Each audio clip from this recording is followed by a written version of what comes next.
Hello, Park Customer Group. Today we're trying a new format to reach out to you. We're going to give you an update on Park Industries and COVID-19. We're also going to go through a few maintenance and accessory items on our most popular machines. We've been hearing that there's a big pent-up demand out in the industry for the countertops you guys are producing, and we want to give you just a couple tips to help you stay up and running so you can plow through that backlog really nice. At any time during this video, feel free to ask questions through the comments. We'd be glad to answer them. Jumping off on COVID. COVID's affected everybody literally in the world. Park Industries has a COVID-19 task force, and what that task force is doing is monitoring the situation, coming up with best practices and policies to keep not only our associates safe, but we also want to have them free to be able to get to your shops to do installs, to do maintenance, to make sales calls if you need to look at a new piece of equipment, things like that. So they're building these policies to keep us safe, keep you safe, and keep business going as usual. So from a customer standpoint, Park should feel much like it did a year ago. One of the exceptions is, prior to a trip, we're sending out a questionnaire, a flyer, and what it does is it helps us assess the landscape in your shop, in your area around COVID-19. At that time, when we reach out to you to fill out this questionnaire, feel free to answer or ask us questions. We want to answer them. We want you to feel comfortable that we're all doing our best part to be safe if we have one of these trips. Jumping into the equipment tips and tricks, we'll start with some accessories. This is a Fastback 2. We have the new slab loader, or slab back, system on here. This system can be retrofitted to any Fastback 1 or 2. And what it does is allow you to put a whole countertop through the machine. I'll let Sean talk a little bit more specifically. Another kit we have for this one as an accessory update is for the Fastback 1 owner. We can update the tooling so you can get to the Fastback 2 type of tooling. Again, Sean will speak specifically about that. Here's Sean. So the slab back assembly will come in a large crate. These things are made to order. So like Joe said, we can put this on any machine out in the field. It gets shipped to your door. You can hire our group to come out and put this in for you, or we do have a video on our website for you to assemble yourself.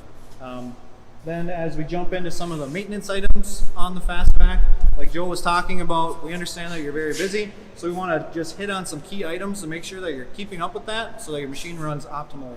So this is a Fastback 2. And what's nice about the Fastback 2 is we put a central grease bank on the machine so that you don't have to go down here and grease these spindle hubs manually. Now if you're Fastback 1 owner, you're not going to see this down here, but you know that you have grease zerks on this spindle hub and this is part of your maintenance. For a Fastback 1 owner, you're going to use XHP 222 to grease this spindle hub. If you're a Fastback 2 owner, when you're greasing that center grease bank, you're using an XHP 221. It's just a thinner grease so it can go through the grease lines. Some of the other grease points on this machine will be underneath this hood.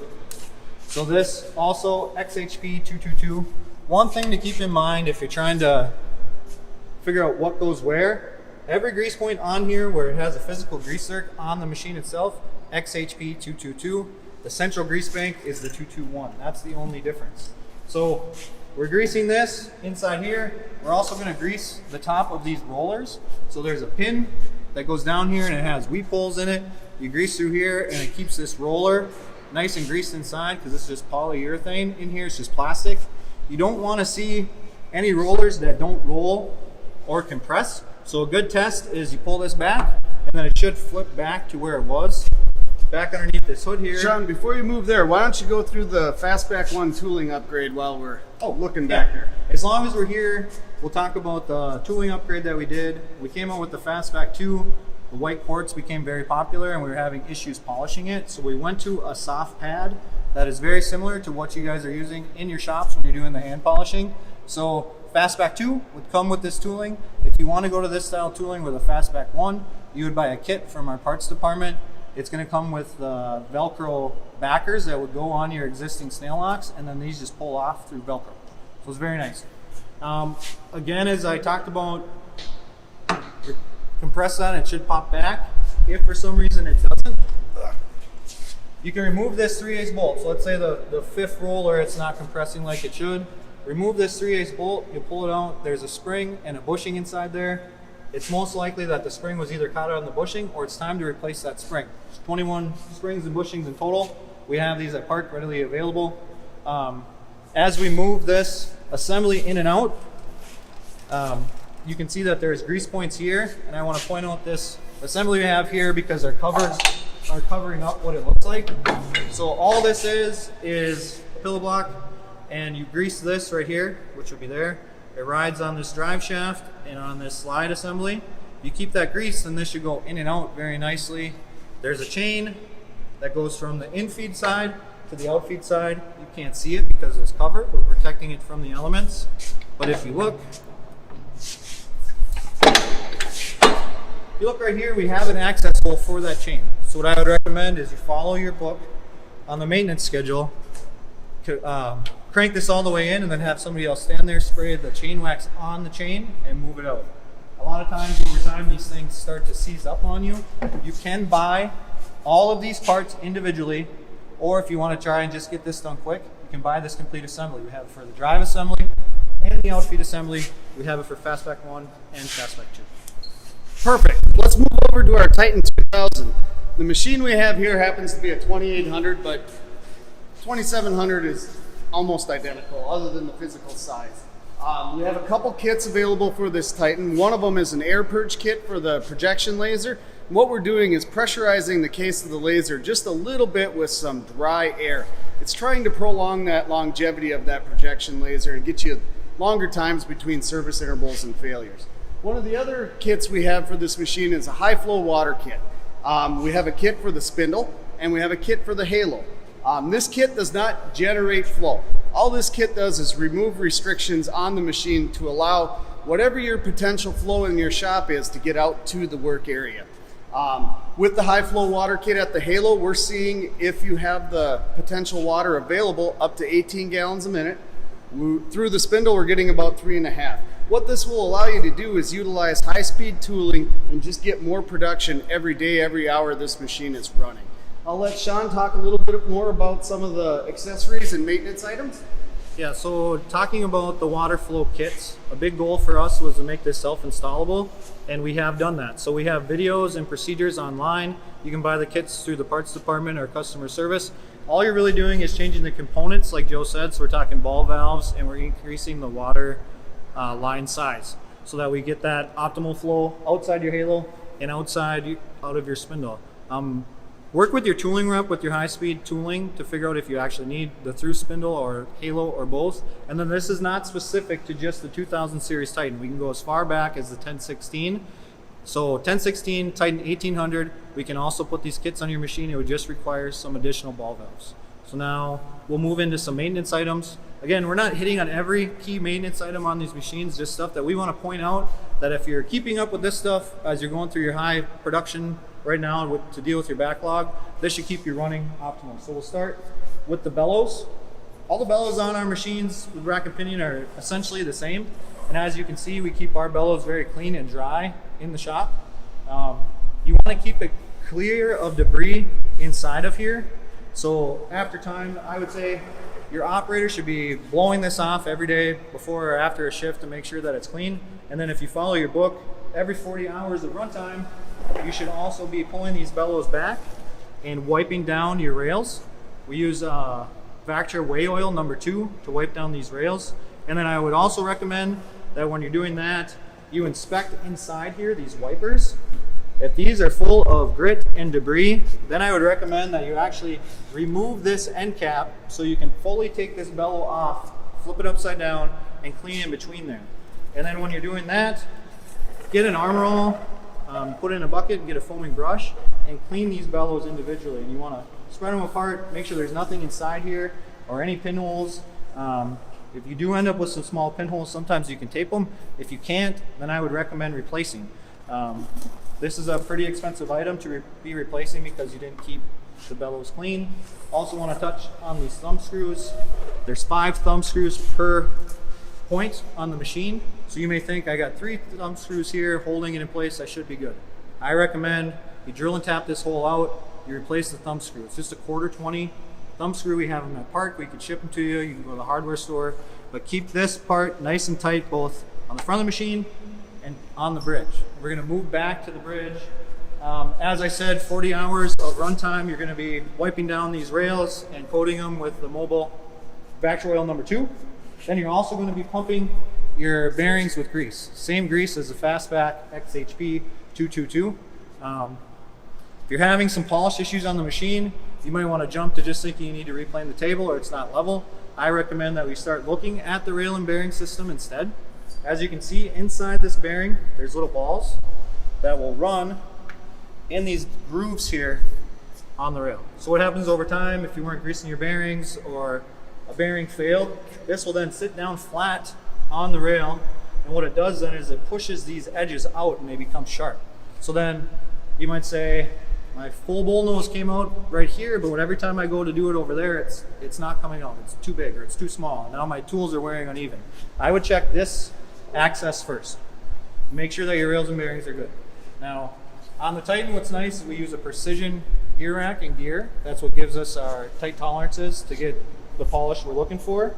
And if you come back here, I removed the cover on our Y-axis motors, and you can see we have a felt pinion gear that is greasing your pinion, then will in turn grease your gear rack. So most of the grease that is needed for your machines to do the maintenance can be found locally. This uses a Kubler grease that I recommend you get from Park. Again, we can't ship grease anything but ground. UPS doesn't allow it. So just plan ahead, plan accordingly. When that reservoir gets half full or quarter full left, order some grease from us, get it to your shop. Well, we're going to move down to the water jet part of Park's lineup, specifically the SaberJet XP, but we will spend a little bit of time touching on the Fusion. We have some really neat accessories for the Fusion that might interest a lot of people down here.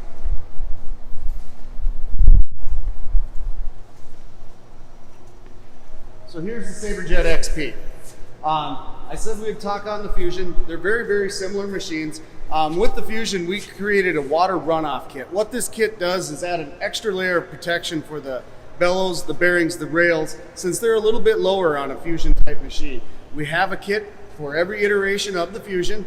We're trying to stock them right now. We're working on building them to get them in stock. So any day now we should have a stock of one of each. They are big. They need to ship freight. I'll let Sean talk a little bit more in particular about that. So because the Fusion base gets laid down first and our guy levels it, and then the tanks get put in place and we teach the machine where the tanks are, no two Fusions are set up the exact same. So unfortunately, these kits do a great job in protecting your bellows on that X-axis, but right now they are field service. A Park technician needs to install them. But it does just add another layer. When you're dealing with a SaberJet or a Fusion, it uses an abrasive for your water jet to cut. That garnet is getting down on your bellows, creating the pinholes as I showed you on the Titan, and then the rails and bearings are exposed to the elements and those start to fail.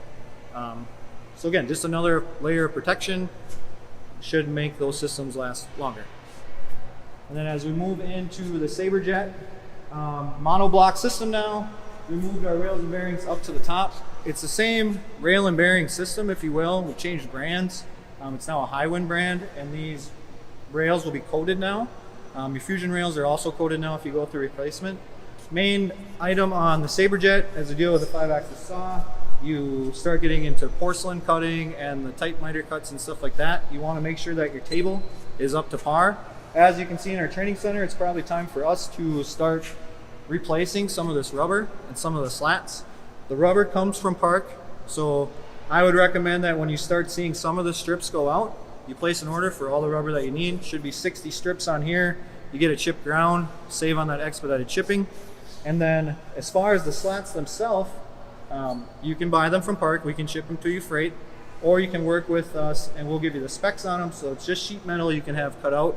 Another thing to keep in mind, if you didn't have time to order your rubber and it's gotten really bad, you can take all the rubber off, go to a backer board, but then that essentially means that this slab loading table is now a flat table, and you will have to touch everything off again, do your Z-axis touch-offs. Other than that, Joe talked about the maintenance kits that we have. So that's not just for our CNCs. We have maintenance kits for Pro Edges. We have maintenance kits for Fastback, your Yukon, your Sierra. The scheduled maintenance stuff, we have procedures on how to do all that, or if you'd like to hire a Park technician, What's nice about a Park technician is not only is he going to change your filters and your fluids, he's going to dial everything in for you. So he's checking backlash. For this machine, he's going to dial the blade to nozzle, calibrate that for you. So if you have any questions on cutting, he can go over that stuff for you. Each scheduled maintenance visit takes about a day. Another thing to keep in mind is we're going to send you everything you need to do the scheduled maintenance, except for on a machine like this that deals with hydraulics. Because of the volume, we can't ship that to you. So for example, this is a slab loading SaberJet machine. Scheduled maintenance says that you change the intensifier pump oil once a year. So 30 gallons of hydraulic fluid you'll need. Now, if you've owned the machine for a few years, every 3 years, we're changing the fluid in the slab loader hydraulic pump. So just something to keep in mind. So Sean, you touched on our ProGuard kits that we have for all these machines, and it's all of our popular machines. We typically have a maintenance kit, and that's the kit of parts, the filters, the desiccant bags, the lubricants, whatever you would need to do that basic maintenance. We basically just took what Sean sends with his field service people, put that into a kit and said, this is a maintenance kit. And it really is. It has you covered. We also have a consumables kit, especially on the water jets, but we have them for the Titan and other machines. But them are them parts that wear out as you use them. They're not failing necessarily, as they're meant to wear. They're the diamond orifices, the seals, the poppets. Our consumables kit is kind of what we determined as that basic bare minimum level that you should have there. So you're not overnighting an orifice because you're down. You would have it on the shelf, 20, 30 minutes later, you'd be up and running. So them kits are a real good starting point. It might not be enough for every shop. You might want to work with our parts group, our customer service, our field service folks to figure out what should I add once I have this consumables kit. And then we have the spare parts kit. And what we did is we worked with engineering at Park, we worked with our customer support, the people that pick up the phone to help you get a machine running, and our field service folks to say, what should we put in there for that emergency downtime type part? We know we can't have a whole spare machine on your shelf, so we tried to be real selective in how we did that. We looked at cables, power cables, encoder cables, and many times them cables are the exact same cable but of varying lengths. So what we would do is we'd stick that cable, the long one, in, knowing you could coil up the excess to get back and running. But really, the centered thought around these kits are, what would our customer service team, if they had something on your shelf, what would be the most useful to get you right back up and running and not have to wait till tomorrow or 2 days from now to get parts? We just know it's all about, with a backlog, staying up and running. And you know what, going down at 3 in the afternoon waiting for UPS to show up at 10 the next morning, that's a lot of opportunity that you weren't cutting that you could be.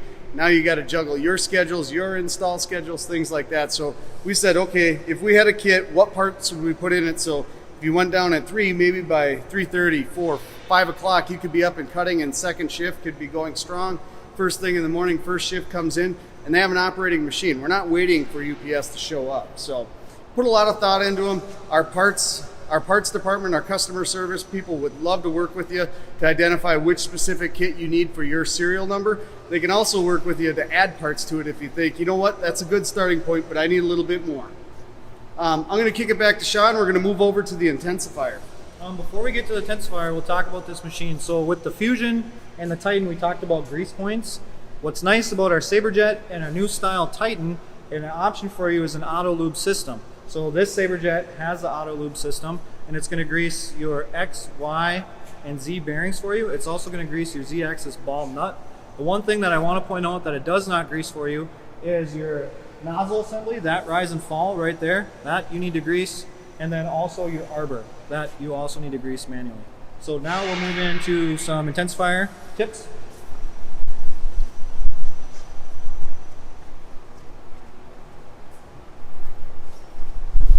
So as Joe talked about our consumable parts kits, we want to point out that it's very important that when you're calling into Park, you specify what machine you're working on.